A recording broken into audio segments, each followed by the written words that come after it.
생산과 소비 불호를 시작하겠습니다. 그래요. 근대국가 수립 반발 세력에는 껍데기 세력과 공산주의 세력이 있죠. 껍데기 세력을 살펴봤죠. 알맹이가 없다. 주로 이제 고대부터 내려오는 가십자 생각에 지배당하면서 유행 따라 정책을 실시하더라. 그래요. 이 고대의 관습적 생각에 빠져 있으면 공산주의자가 되기 쉬워요. 공산주의자가 안 되더라도 공산주의 견해를 받아들이기가 쉬워요. 고대부터 내려오는 관습적 생각을 잘 생각해 보라는 거예요. 공산주의하고 일치하는 부분이 많다는 거예요. 이 조선을 생각해 보라는 거예요. 재산을 좋아하죠. 근데 겉으로 어떻게 하나요? 재산을 제약시하죠. 농업을 중시하죠. 상공업 배척하죠. 그래요. 신분제도가 있죠. 공산당 당원되면 신분이 높아지잖아요. 그런 게 다 공산주의랑 통한다는 거예요. 고대는 어떤가요? 정부와 강력하게 통제를 하죠. 경제 활동을. 조선이 그랬잖아요. 상공업 철저히 통제하고. 공산주의랑 똑같다는 거예요. 공산주의를 채택하면 고대 국가처럼 가난해지는 이유가 그냥 그런 게 아니라는 거예요. 마치 현 시대에 나온 뭐 새로운 견해처럼 하지만 그렇지 않다는 거예요. 그거 잘 알아야 되는 거예요. 그러면 뭔가요? 고대의 관습적 생각들을 현대화한 것에 불과한 거라는 거예요. 잘 알아야 되는 거예요. 현 시대에는 어떤가요? 그거 잘 이해해 보라는 거예요. 신문제도 부정하죠. 과거에 부정했냐는 거예요. 인정하지 않는다는 거예요. 완전히 새로운 생각이라는 거예요. 상공업을 중시하죠. 고대의 생각과 완전히 다른 거라는 거예요. 현 시대의 생각은.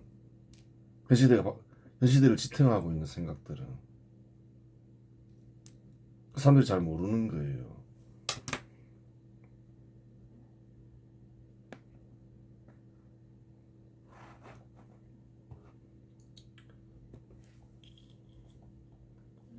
공산주의 세력이 있죠. 근데 국가 수립 반발 세력에 한국에는 NL계와 PD계가 있더라. NL계 인사들은 학생운동의 규모와 역량을 확대하고 조직을 개편하기 위해 전대협을 해산하고 그래요. 한국대학총학생연합회를 결성한 뒤 그래요.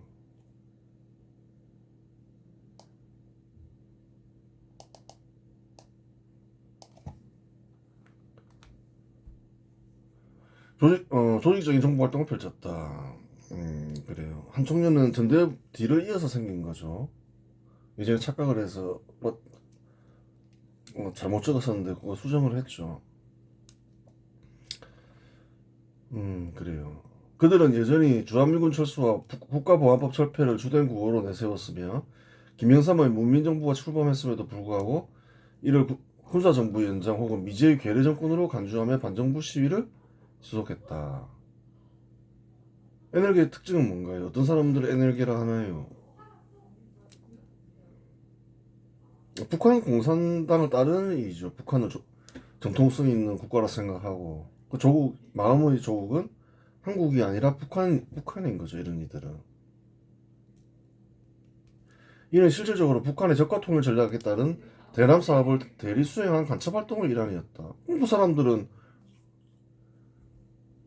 그래요. 간첩 활동인 거죠. 북한의 이익을 위해서 움직이니까. 아니, 꼭 지령을 받냐 안 받냐가 중요한 게 아니라는 거예요. 지령 내리면 뻔한 거죠. 북한의 이익을 위해서 행동해라 그러겠죠. 시위하면 미군 철수 이런 거 주장해라. 근데 그 지령을 받고 그렇게 행동하나? 아니면 스스로 뭐 그렇게 행동하나? 똑같은 거죠. 북한의 이익을 위해서 일하니까. 지령 내려도 뭐 그런 거죠. 뭐 특별한 게 있냐는 거예요. 보고하라 하고 뭐 그런 거 있겠죠. 뭐 이것저것.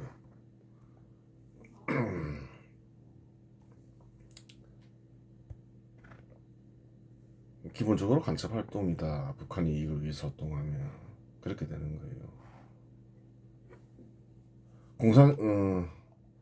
군사 정부를 반대하는 활동을 하는 이들에는 두 부류가 있다.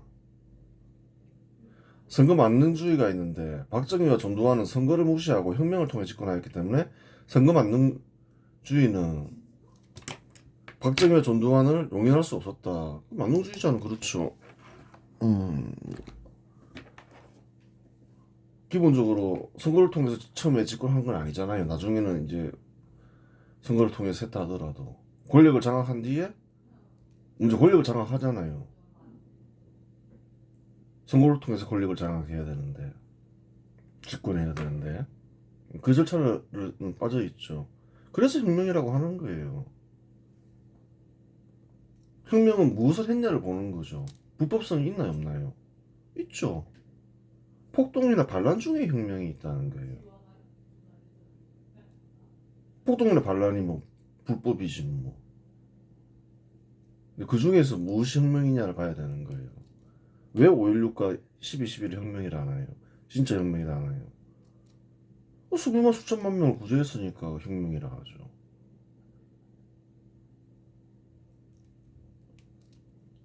절대비군에서 탈출시키고 그 공적이 크잖아요. 그래서 혁명을 한다는 거예요. 원래 혁명은 폭동과 반란 중에 있다는 거예요. 근데 대부분의 폭동이나 반란은 혁명이 되지 못한다는 거예요. 그런 그런 공적이 없잖아요. 근데 목적을 보고 실패했더라도 그래도 우리가 이걸 인정해 줄 수가 있는 거죠. 갑신정민이 그런 경우죠. 세 개밖에 없다 했잖아요. 나머지는 다 필요 없는 것들이었다. 잊혀져야 될 것들이었다. 우리가 혁명을 기리자면 진짜 혁명을 기리지. 뭐 때문에 가짜 폭동 밀란 이런 걸 기려요. 그거 잘못된 거라는 거예요. 하지만 노태우와 김영삼은 선거를 통해 집권하였기 때문에 더 이상 반정부 투쟁을 할 필요가 없게 되었다. 그렇죠. 선거주의자 입장에서는 뭐 노태우, 김영삼 다 선거를 통해서 당선된 사람들이잖아요. 노태우는 혁명 세력 인사이니 비록 선거로 집권했다고 하더라도 실질적으로 해산되지 않은 것으로 볼 수도 있다. 그렇죠. 노태우가 뭐 선거로 됐으니까 그 문제는 없지만 이 사람도 과거에 이제 12.12 혁명에 가담한 혁명 세력 인사잖아요. 그러니까 이제 사람들이 보기에는 선거를 통해서 당선되었지만 실질적으로 해산된 것은 아니다. 혁명정부가 그렇게 생각할 수 있는 거죠. 하지만 김영삼은 혁명 세력이 아니니 실질적으로 혁명정부는 해산된 것이며 선거 만능주의자는 김영삼 집권 이후 반정부 투쟁에 가담할 이유가 없게 되었다. 이제 민주 정치가 실현됐네 이러면서 빠지겠죠. 우리가 알고 있는 민주주의 활동을 하는 이들은 뭐 굳이 뭐 그래 학생 시위에 가담할 필요 없는 거죠. 시위에 민주 정치 활동한답시고 시위에 가담할 필요가 없는 거예요. 현 시대 에너지 인사들이 반정부 시위는 계속되었다. 하지만 잘못 적은 하지만 자기들이 목적을 달성한 게 아니잖아요. 북한이 통일해야 되는데 활동이 계속 이어지겠죠. 그들의 마음속 조국은 북한이었고 한국을 파괴한 뒤 한국을 북한에 넘기는 것이었기 때문에 반정부 시위는 계속될 수밖에 없었다. 모든 식으로든 활동은 계속 이어지는 거죠. 뭐 시위가 될 수도 있고 정부에 참여해서 어떤 활동을 할 수도 있고 계속되는 거예요. 그들의 활동은. 목적이 뭔가요? 에너지 인사들은 북한을 조국이라 생각하니까 북한이 한국을 통일해야 될 거 아니에요. 적과 통일해야 될 거 아니에요. 그래요. 에너지 인사들이 주도한 대표적인 사건으로는 1996년 연세대학교 사태가 있다. 한 총련은 연세대학교에서 범민족 대회를 개최하려 했으나 이는 실질적으로 북한의 앞잡이가 되어 북한의 적화 통일을 지지하고 그렇죠. 한국을 붕괴시키고자 한 정부 폭동의 일환으로 기획된 것에 불과했다. 그렇죠. 이들은 사제폭탄과 화염병을 동원하여 교내를 무법천지로 만들었고 경찰과 격렬하게 대치하는 과정에서 경찰 병력이 수일관 교내에 고립되는 초유의 사태를 야기했다. 그런 일이 있었다는 거예요. 당시 한통령 지도부는 자신들의 정체를 숨긴 채 뒤에서 학생들을 선동하여 폭동에 참여시켰는데 이러한 행동은 공산주의 혁명의 전위대 역할을 자처한 행동이었다. 대표적인 인사로는 김현진, 강인함 등이 있다. 근데 이제 공산주의 세력, 교내에 있는 공산주의 세력은 약화될 거야, 약화되지 않을 거야? 약화되겠죠. 일단 선거주의자들이 빠지고 선거 만능주의자들이 빠지고 또 공산주의 세력이 붕괴됐잖아. 공산주의 국가들이 붕괴됐잖아요. 실상이 드러나고 약화되는 건 당연한 거죠. 현 시대에는 학생들 사이에 공산주의 세력이 그렇게 세지 않잖아요. 오히려 2030 세대 중에는 공산주의 세력보다 근대국가 수립 세력 인사들이 더 많다고 하잖아요. 또 바람직한 일이죠. 한국에 그래도 미래가 어둡진 않다는 거죠. 공산주의 세력은 지식인들과 학생들 사이에서 세력을 키웠으며 군사정부를 상대로 반정부 시위를 했다. 그래요. 하지만 김영삼 정부 이후 선거만능주의자가 이탈함으로써 학생들 동원 능력은 크게 떨어졌다. 서서히 약화되는 거죠. 또 다른 이유로 지식인들과 학생들 사이에서 공산주의 세력은 약화되었다. 또 다른 또 이유로 약화된 이유가 있다는 거예요. 1990년 무렵 공산주의 국가들이 붕괴되면서 공산주의 국가의 비참한 실상이 드러났기 때문에 학생들은 공산주의 세력을 끌어들이기 쉽지 않았다. 이 현 시대에도 근데 공산주의 세력 인사들이 완전히 안 없어졌잖아요. 이거 굉장히 이상한 거라는 거예요. 실상이 다 드러났음에도 불구하고 사람 성향은 잘 안 바뀌는 거죠. 보고 또 보고 겪고 또 겪고도 벗어나지 못하는 거예요. 자, 그래요. 사람들이 착각을 하면 안 돼요. 선거를 통한 민주정치를 하고 싶죠. 통상 그게 이제 우리 알고 있는 민주주의 활동인데 그것을 공산주의 활동과 구별할 수가 있어야 되는 거예요. 공산주의 활동은 일종의 범죄 행위죠. 예전에 설명했잖아요. 왜 범죄 행위인지. 그 실수했을 때 얼마나 많은 사람들이 비참해지는 걸 봐라. 끔찍하다. 그건 범죄 활동이라는 거예요. 구별할 수가 있어야 되는 거예요.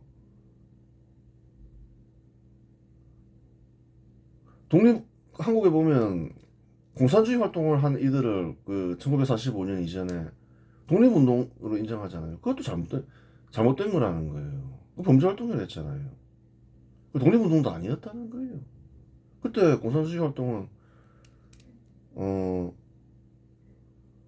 코민테른의 지령을 받고 일했다는 거예요. 또 지원도 받고. 코민테른이 뭐 하는 곳이냐는 거예요. 주변국들을 소연방으로 만드는 거였다는 거예요. 그게 무슨 독립운동인가요? 아무것도 아니지. 소연방이 될 뿐만 아니라 비참한 삶을 살게 되는데 범죄 활동이었다는 거예요. 한국에서는 그 당시 공산주의 세력 인사들을 계속 독립운동가로 인정하죠. 오히려. 그 잘못된 거라는 거예요. 구별할 수가 있어야 되는 거예요. 뭐든지. 그래요. 한편 PD 계열 인사들은 NL계와 노선을 달리하며 노동 현장 중심의 혁명을 중시했다. 그렇죠. 최종적인 목표는 같다 하더라도 방식이 좀 달랐다는 거예요. 이들은 여전히 위장 취업을 통해 근로자들 사이에 침투하여 조직을 결성하고 계급 해방, 재벌 해체, 사회주의 실현이라는 구호를 내걸고 근로자들의 불만을 선동했다. 그래요. 1995년에는 이들이 주도한 전국 민주노동조합 총연맹이 결성되었는데 민주노총이라고 불리죠. 이는 근로자의 권익 향상이라는 가장 아래 사회주의 혁명을 위한 전위 조직을 전국적으로 확대한 것에 다름 아니다. 그 피대 계열이 주도해서 활동을 했죠. 대표자로는 권영길, 담병호, 이가명 등이 있다. 예전에는 뭐 김문수, 심상정 이런 사람들이 있다 했죠. 자꾸 전향 김문수 같은 경우는 전향했는데 자기 옛날에 공산주의 세력 인사였다고 얘기하잖아요. 이들은 1990년 말부터 1997년 초에 걸쳐 김영삼 정부가 추진한 노동법 개정에 반발하여 대규모 총파업을 주도했다. 그래요. 이 총파업은 껍데기 세력의 실책을 이용하여 국가경제를 혼란에 빠뜨려 공산주의 세력을 확산하기 위한 사회적 조건을 조성하려는 의도를 가진 밀란이었다. 그래서 그 당시에 어느 정도 성과가 있었죠. 어느 정도 성과가 있었는데 그렇게 잘 되진 않았죠. 뭐 당도 만들고 그랬죠. 뭐 그래가지고 뭐 당이 이어지기도 했잖아요. 민주노동당인가 아마 그랬을 거예요. 뒤에 살펴보겠지만 또 그러면서 또 그게 뭐 이런저런 당이 되잖아요. 정의당 이런 게 되잖아요. 그 세력들이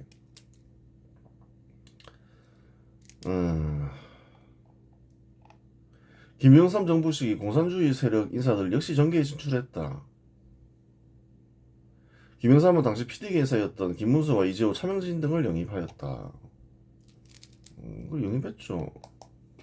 이 사람들도 PD계 공산주의 세력의 한 분파죠. 그때 뭐 그래요. 김영삼이 영입을 했다는 거예요. 김영삼 주변에 공산주의 세력 인사들이 제법 있었다는 거죠. 그러니까 괜히 뭐 반일 뭐 작전권 해서 이런 게 한 게 아니라는 거예요.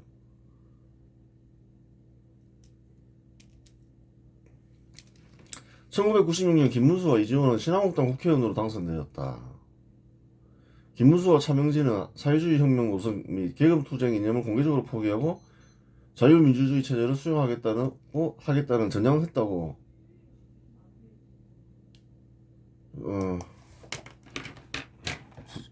수용하겠다고 전향했죠. 스스로 밝혔지만 이재호는 전향했다고 밝힌 바가 없다. 그 사실을 알아야 되는 거예요.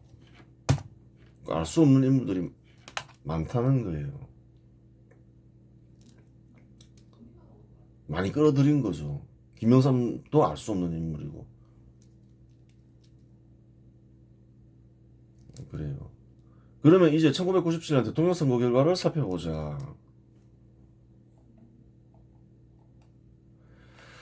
그래요. 이제 뭐 굉장히 불리했죠. 굉장히 불리했어요. IMF 사태도 터지고 그 전에 겨울 밀란도 있었고 그러면 여당한테 굉장히 불리한 조건이죠.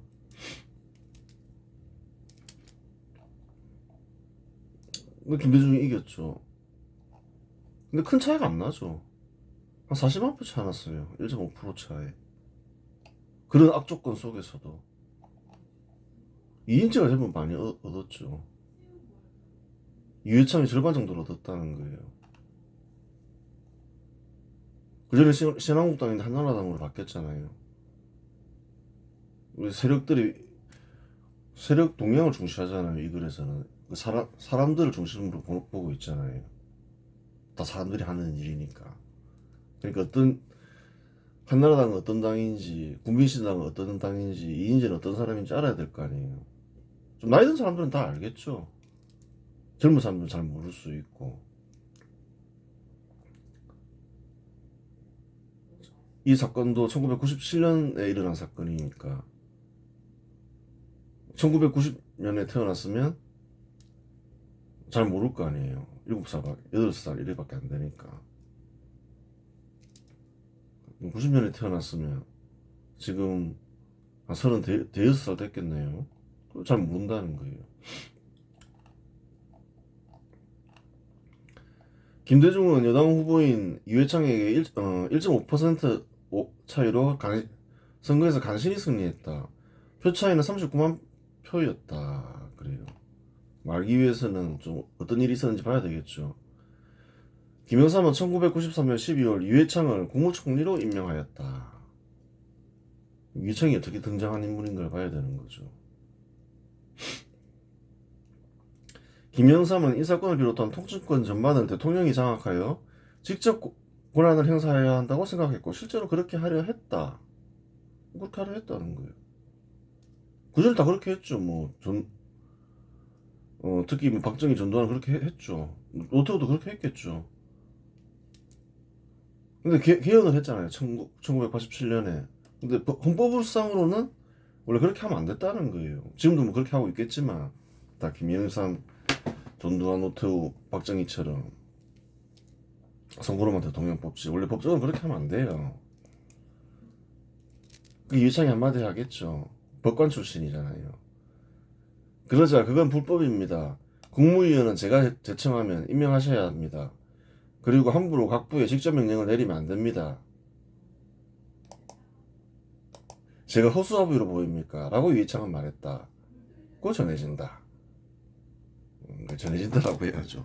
그렇게 말했다고 전해지죠. 아 진짜 그랬다고 하잖아요. 사람마다 뭐 다르게 이해할 수도 있는데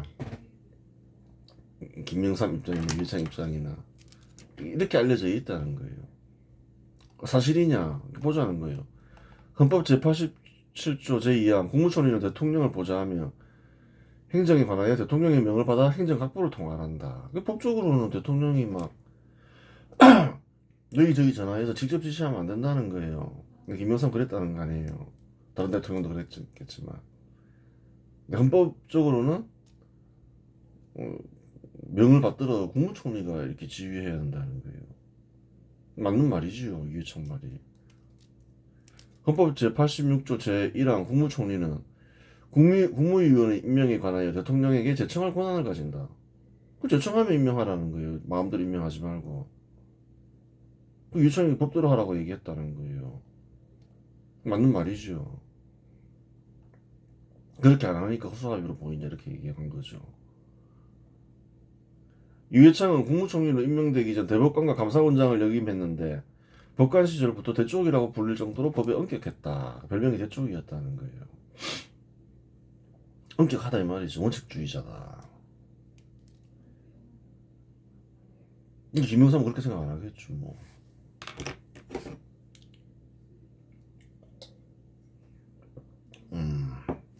대통령이 법보다 위라고 생각하는 김영삼에게 유해창은 그저 미친 사람이었다. 무슨 소리 하냐 이렇게 생각하겠죠. 이에 김영삼은 임명한 지 4개월 만에 유해창을 해임했다. 공식적으로는 유해창 총리는 1944년 4월 20일 사표를 제출했고 김영삼 대통령이 1월에 수리하면서 유해창은 총리직에서 물러났다. 김영삼은 훗날 쓴 회고록에서 자신이 직접 경질했다고 말했다. 물론 유해창 스스로 사표를 제출했다고 말하여 서로 의견이 갈린다.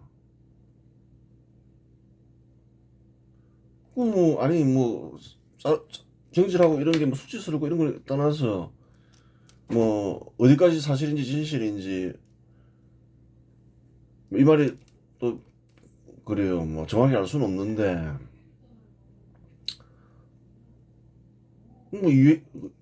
제가 허수아비로 보입니까? 뭐 이런 대쪽같이 행동했다잖아요. 그럼 잘릴 수가 있는 거예요. 그거는 부끄러운 게 아니죠.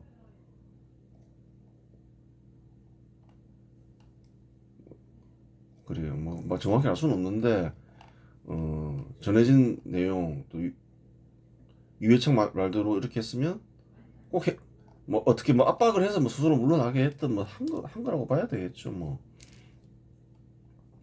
1996년 겨울 김영삼의 실책으로 대규모 시위가 발발하자 김영삼의 위상은 지지율이 20%로 추락하며 나락으로 떨어졌다. 대규모 밀란이 일어나면 지지율이 떨어지죠. 그때 이제 대규모 밀란이 발발했으니까 새벽에 노동법 통과시키면서 그게 아무리 그 당시 필요한 것이라 했더라도 이걸 잘 알아야 되는 거예요. 민주정치는 절차가 중요하잖아요. 충분히 설명하고 하는 절차가 필요하다는 거예요. 국민의 그런 합의를 안 해주겠죠. 뭐 그래도 국민들한테는 알리고 하는 게 좋다는 거예요. 수익성이 악화돼서 잘못하면 대규모 도산이 일어난다고 그런 식으로 또 알리고 어떻게든 또 실시하는 것과 그냥 난데없이 실시하는 거는 그래요. 다르죠. 민주정치는 그런 절차가 중요한 거예요. 아무리 바른 일을 하더라도 그것도 했으면 IMF 사태 안 터질 수도 있었죠. 수익성 강화시키면서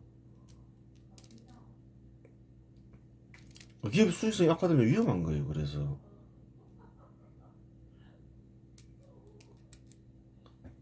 돈 못 갚으면 어떡하지 이러면서 돈을 빼가기 시작할 수 있다는 거예요. 여러 가지 걸려 있다는 거예요. 기업의 수익은. 한편 김영삼의 포퓰리즘 정책에 치를 떨던 근대국가 수립 세력 인사들은 근대국가 수립을 위한 적임자를 찾기 시작했다. 김영삼한테 치를 떨었죠. 뭐 밀란도 막 일어나고 이러니까 뭐 그전부터 좀 치를 떨었지만 완전히 이제 치를 떨었겠죠. 지지율이 급락했죠. 그 와중에 김영삼에게 고든 소리를 했다고 알려진 이회창이 떴다. 이회창이 기억이 나는 거예요. 아, 그 사람이 고든 소리를 했지. 김영삼과 정반대의 인사를 찾기 시작했다는 거예요.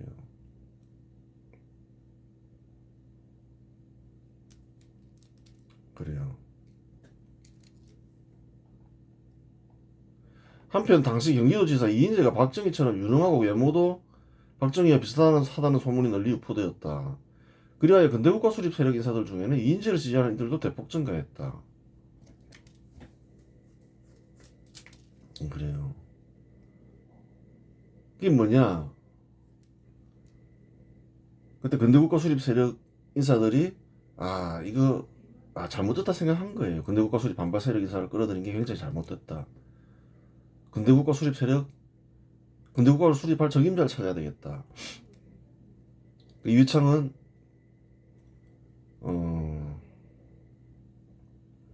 김영삼과 대적했으니까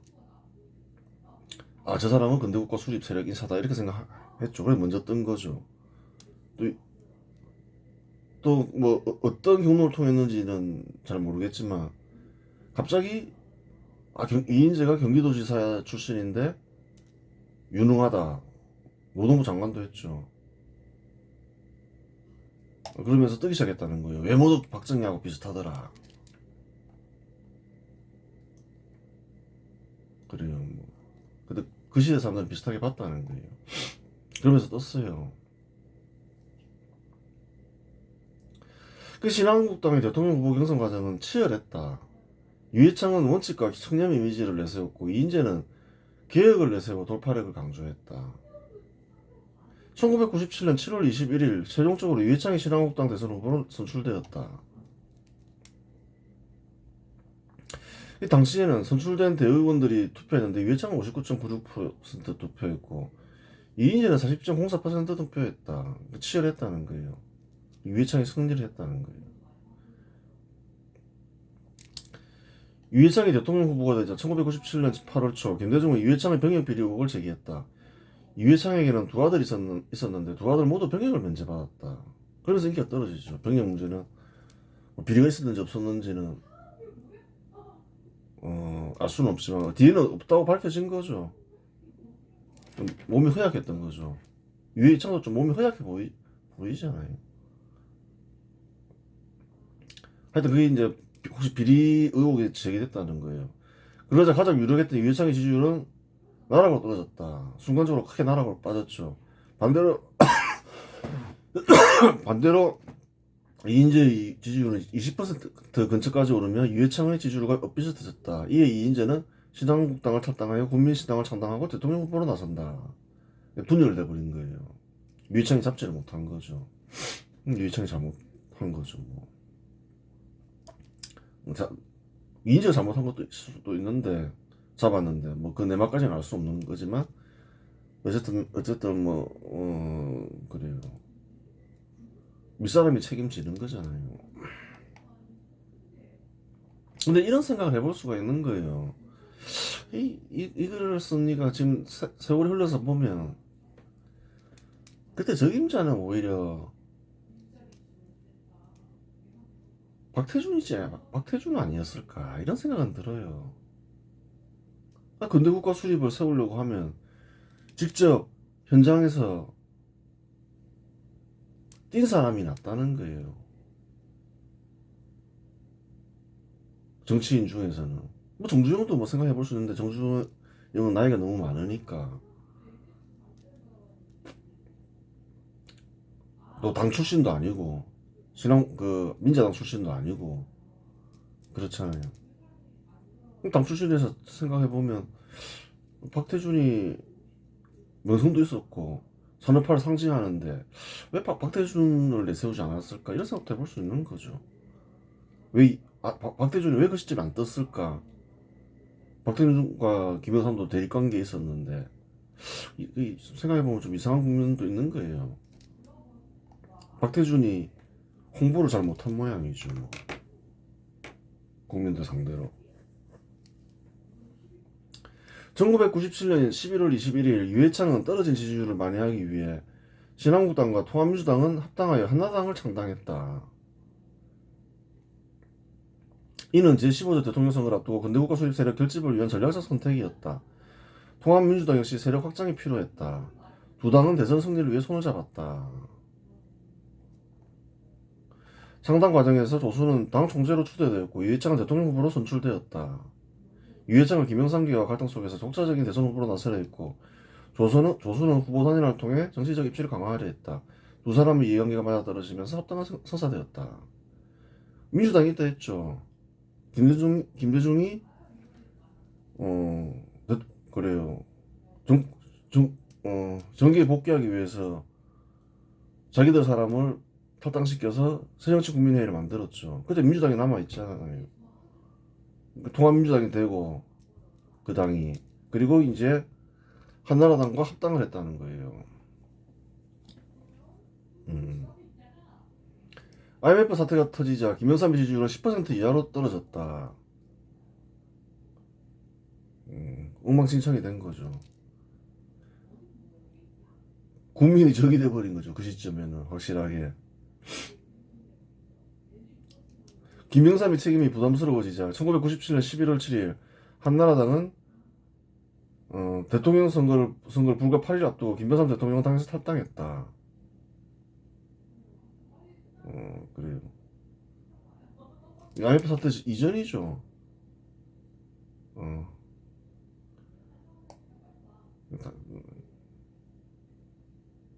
잘못 적었죠.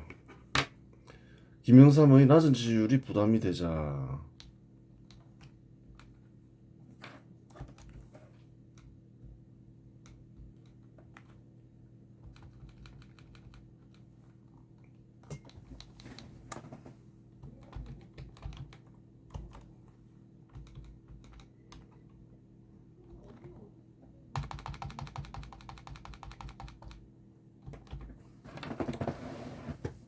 유해창과 당의 강력한 요구가 있었던 것으로 보인다. 탈당을 했어요. 김영삼이 결국은 지지율이 너무 낮아가지고 너무 인기가 없어가지고 밀란이 일어났지. 막 기업들 부도나지. 그렇죠. 봤죠 저번에 기아차까지 부도나지. 인기가 하나도 없었다는 거예요. 유해창 형식만 탈당이었지 사실상 제명이었다. IMF 사태가 터지자 김영삼 대통령이 조성하는 상징물을 제거하고 YS 흔적 지우기를 대대적으로 진행하여 김영삼 배신자로 규정하며 비난 수위를 높였다. 국민이 적이 됐다니까요. 전체가 다 적이라 생각했다는 거예요. 아닌 사람들도 있었겠지만 말도 못 꺼냈죠. IMF 사태가 터지자. 하지만 김영삼은 배신자는 아니었다. 대통령이 됐는데 김영삼이 근대국가 수립 반발 세력을 배신한 적은 한 번도 없었기 때문이다. 근대국가 수립 반발 세력이었잖아요. 대통령 된 뒤에 배신한 적이 있냐는 거예요. 반일하고 작전권 회수하고 그러다가 이제 IMF 사태가 터진 거죠. 원래부터 근대국가 수립 세력이 아니었는데 실상 근대국가 수립 반발 세력 인사에게 당의 주장을 맡긴 노태우와 민자당의 실책이었고 그 끝은 막장 드라마였다고? 막장 드라마였다는 거예요. 난리가 나버린 거죠. IMF 사태가 터지자.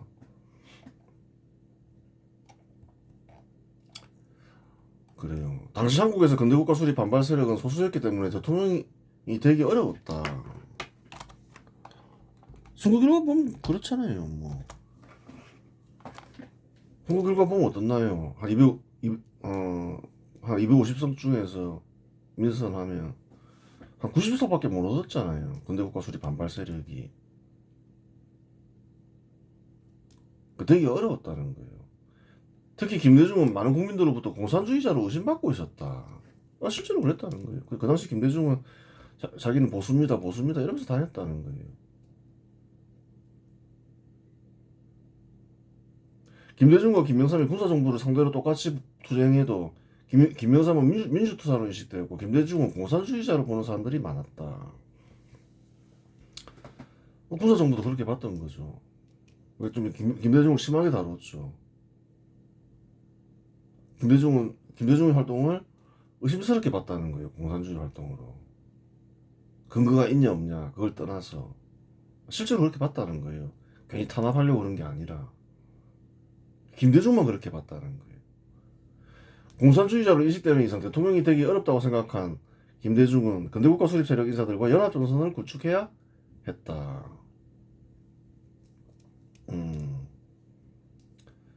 그래서 근데 그런 인식을 이 국민들 사이에도 널리 있었다는 거예요. 그래서 이제 연합 작전을 실시하는 거예요. 그래야 이길 수 있으니까. 그래서 김대중 성공했잖아요. 그래요. 다음은 이제 어떻게 연합 전선을 구축하냐를 봐야 되는데 좀 기니까 다음 시간에 보도록 하겠습니다.